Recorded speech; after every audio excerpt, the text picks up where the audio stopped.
É urgente ter paciência. Se você quer tirar os comunistas do cenário e dominar o espaço, você tem que ter paciência e agir de maneira, sabe, não parar, não precipitar e não retroceder. Tá entendendo? Então é isso. Não parar, não precipitar e não retroceder. Como se já não bastasse este absurdo, este jornal aqui, né, que, para dizer como o velho humorista Jaguar dizia antigamente de alguns grandes jornais, este jornal impresso em cocu, traz esta manchete, comemorando os 60 anos do fim da guerra na Europa, porque depois a guerra continuou no Japão, põe esta foto de Stalin e o rotula o libertador da humanidade. Não satisfeito com esta coisa, quer dizer, o senhor de fato libertou uma boa parte da humanidade, ele libertou da vida 20 milhões de russos, né? Quer dizer, que a invasão hitlerista matou 20 milhões de russos, mas nem precisava, porque Stalin já tinha matado outros 20 milhões quando Hitler entrou lá. Como se não bastasse isso, ainda tem um subtítulo maravilhoso aqui, porque é: sob o comando do maior e melhor dos seus filhos, a humanidade derrotou o nazifascismo. Maior e melhor de seus filhos. Quer dizer que, no entender destes animais, Stalin foi o maior que Buda, Jesus Cristo, Moisés, etc, etc. É o maior e melhor dos filhos da humanidade, o maior dos filhos da... Não é para falar palavrão, tem aquela senhora, dona Janaína, né? Dona Beatriz. Dona Beatriz achou ruim. Mas a senhora sabe do que este homenzinho é filho. Né?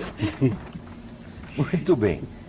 Ora, exibir Stalin como alguém que nos libertou do nazismo não é totalmente falso, porque de fato a Rússia entrou na guerra, tá certo? E de fato perdeu 20 milhões de soldados combatendo o nazismo. Perdeu 20 milhões de soldados por quê? Porque a Rússia não tinha armas, então tinha deficiência de armas em face dos alemães, então usava como armas o quê? Os corpos humanos.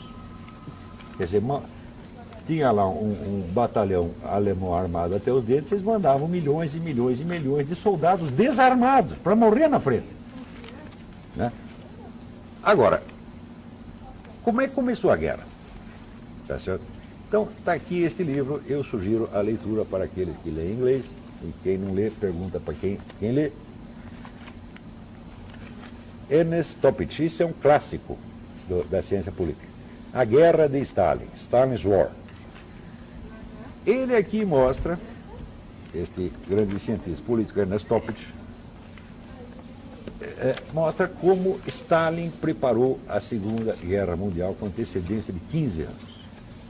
Ou seja, Stalin rearmou o exército alemão, emprestou dinheiro, prestou matérias-primas, deu ajuda técnica, tudo para fomentar o crescimento da ditadura alemã, porque ele achava que podia usá-la como ponta de lança contra as democracias ocidentais. Na cabeça de Stalin, o nazismo era um regime de malucos, era um regime de anarquistas. Então ele dizia, eles são capazes de fazer uma destruição enorme, mas não são capazes de governar. Então eles vão na frente, derrubam tudo, tá certo? Mas não vão conseguir segurar, dominar realmente a Europa. E daí entramos nós atrás e pegamos tudo. Isso ele declarou em discursos, tá certo? Já na década de 20. Ele dizia isso. Então ele planejou esta ajuda ao nazismo para usá-lo como ponta de lança. Tá certo? E, de fato, até um certo ponto funcionou. Por quê? Depois, com o pacto russo-alemão, o pacto Ribbentrop-Molotov, tá certo? O Hitler pegava uma parte da Europa, enquanto o Stalin ia pegando a outra. Quer dizer, já começaram a dividir a Europa ali mesmo, sempre o Stalin tendo a esperança de que os alemães não conseguiriam tomar conta das partes que ocupassem e que acabaria ficando para os soviéticos. Isto só não funcionou porque, num certo momento, Hitler deu para trás. Esse Hitler traiu o sócio. E isto pareceu a Stalin tão absurdo, quer dizer, isso contrariou tantas expectativas de Stalin, que Stalin demorou 3 dias para acreditar que os exércitos alemães tinham invadido realmente a Rússia. Ele não acreditava, dizendo, não, é mentira, isso é falsa informação, isso é desinformação plantada pelo serviço secreto inglês, não tem alemão nenhum aqui, até que a coisa ficou demasiado evidente e ele teve que perceber. Então, refeito do susto, da traição do seu sócio, tá certo, começou, vamos dizer, a preparar a Rússia para uma reação, e a Rússia ainda levou mais de um ano para poder começar a se defender. Tão desguarnecida estava contra os alemães, que ela mesma havia armado e ajudado. Então, de quem foi a culpa da Segunda Guerra Mundial? Deste libertador da humanidade, deste maior dos filhos da... Essa que é a verdade. Freire do Portão, Olavo, o senhor acha que a ingenuidade das pessoas em geral, dos intelectuais de hoje, a ingenuidade existente no pré-comunismo e nazismo? O senhor pode comentar sobre o livro que o senhor está escrevendo atualmente? Não, eu vou dizer, não é ingenuidade nenhuma, o que há é esperteza. Quer dizer, todo este pessoal... Por exemplo, agora tem muita gente que está brabinho com o governo Lula, né, por um motivo ou por outro, mas que 2 meses atrás estavam assinando manifesto em favor de Hugo Chávez. Quer dizer, eles estão reclamando do Lula, o defeito do Lula ainda não é o Hugo Chávez. Né?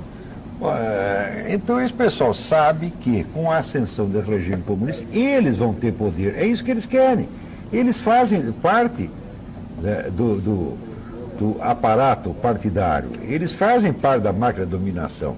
Toda esta intelectualidade ativista, tá certo, que tem todo o espaço na mídia, tá certo, que ocupa todos os cargos na universidade, todos os cargos na instituição cultural, esta gente faz parte do esquema de poder. Quanto mais a esquerda sobe no Brasil, mais esta gente está bem de vida. E então eles sabem exatamente o que estão fazendo, não é que eles são ingênuos. E quando existe, não, o comunismo não existe mais, isso aí é teoria da conspiração, eles estão se fazendo de morto para assaltar o coveiro. Isto é uma empulhação, não é ingenuidade, não. Por exemplo, esta semana houve um acontecimento fundamental. O presidente Bush, num discurso feito em Riga, Látvia, ele disse que nós americanos, nós agora não somos mais trouxas, nós não vamos mais fazer o que fizemos em Yalta, no famoso acordo de Yalta. Roosevelt praticamente concedeu metade da Europa para Stalin, onde Stalin depois passou 40 anos fazendo um morticínio, fazendo um genocídio permanente. Tá certo? Eu acho que o presidente Bush não quis dizer a verdade sobre o seu antecessor, Roosevelt. Roosevelt nunca foi ingênuo, Roosevelt sabia o que estava fazendo. Tá certo? Roosevelt era pró-comunista mesmo. Roosevelt era um empregadinho de Stalin, sim, ele sempre trabalhou para isto, ele sabia o que estava fazendo. Roosevelt é um criminoso tão grande quanto Stalin, ele ajudou Stalin a matar essa gente toda, ele entregou a Europa na mão de Stalin, quando ele tinha todas as condições. Dizer, o exército russo estava em frangalhos, ele não conseguia segurar mais nada, né? E tudo o que naquela época alguns jornais como MacArthur e Patton disseram, aconteceu. Disse, olha, isso aí vai ser pior do que foi durante a guerra. Ora, outro dia, veja, só de cristãos, eu dei aqui estatística no programa passado, só de cristãos nesses regimes morreram 13 milhões de pessoas depois disso, sem contar outras vítimas. Quer dizer, o morticínio na China foi posterior à Segunda Guerra. A Segunda Guerra matou 40 milhões de pessoas entre todos os países. O governo chinês matou 60 milhões de pessoas só dentro da China. Quem ajudou a fazer isso? Foi o Sr. Roosevelt. Agora, o Bush, evidentemente, ele não pode cuspir na cara do seu antecessor, então ele disse que foi ingenuidade do Roosevelt ceder perante aqueles comunistas. Foi ingenuidade coisíssima nenhuma. Eu, se eu fosse presidente dos Estados Unidos, também ia ter que disfarçar um pouco. Agora, de qualquer modo, é auspicioso que o Bush tenha percebido que não é para fazer mais isso, quer dizer, não é para dar moleza para esse genocida, como o Roosevelt deu. Agora, o Roosevelt não fez isso por ingenuidade, assim como essa intelectualidade nossa, intelectualidade ativista, não está sendo ingênua ao negar que existe Foro de São Paulo, essas coisas. E está sendo muito esperta, como o Roosevelt foi. A questão da pergunta era... Já que eu sou romanista, só explicar que eu não sou romanista nem papista. O que você mais teme? O comunismo ateu ou a teocracia islâmica? Hoje em dia é a mesma coisa. Você não sabe que eles andam de mãozinhas dadas? É exatamente a mesma coisa. Olha, quem conseguiu juntar toda a porcaria universal foi um ideólogo russo chamado Alexandre Dugin, que inventou o nacional-bolchevismo. Se vocês não leram Alexandre Dugin, você não entende o que está acontecendo no mundo. Porque o nacional-bolchevismo é a ideologia dominante hoje, que junta comunismo, fascismo, fundamentalismo, radicalismo islâmico, antissemitismo, anticapitalismo, toda a porcaria vale tudo para derrotar os Estados Unidos. E é isso que funciona.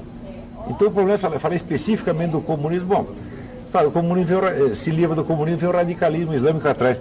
Esta é uma espécie de, que nem aquele negócio que tinha no Agente 86, é a caos.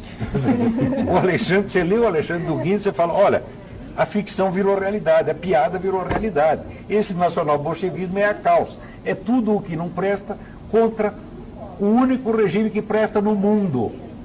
Porque esta que é a verdade. A democracia capitalista é o único regime suportável que já criaram. E é exatamente isso que querem destruir. Agora, todas as pessoas que querem destruir, quando chega na hora de escolher, você prefere morar em Cuba ou nos Estados Unidos? Vai todo mundo morar nos Estados Unidos. Isso significa que o sujeito tem uma visão. A visão teórica que ele tem é o contrário da visão real que ele tem na vida. Então ele quer para os outros exatamente o contrário do que ele quer para você mesmo. Para mim, Miami, São Francisco, para você, né? Havana, Pequim, etc, etc. As pessoas são todas malucas, pô. De forma consciente, sim. Quer dizer, a classe... aí precisa tempo. Precisa fazer um programa inteiro só para explicar isso. Como é que foi, vamos dizer, a conquista da clandestina para a causa comunista? Foi um processo que levou mais de 40 anos para ter esse domínio. Quando se fala causa comunista, não quer dizer causa petista. A causa comunista envolve 100 organizações partidárias e dentro desse círculo existe oposição, existe briga. É o que o Lenin chamava o centralismo democrático. Entre eles podem brigar. Tem democracia para eles, não tem democracia para os outros. Tá certo? Mas a classe jornalística está 99% comprometida com isso. Sabe dessas coisas de Folha de São Paulo, oculta de propósito, porque a grande ambição desses jornalistas é ser o serviço de informações do sistema socialista. É ser o SNI, ou ser a CIA, ou a KGB do futuro. Eles querem ser agentes de transformação social, ou seja, são agentes do poder. E a função deles é controlar o fluxo de informações. E eu acho que não tem um jornalista no Brasil cujo sonho não é exercer o poder através da torneira da informação, mentindo, escondendo, manipulando.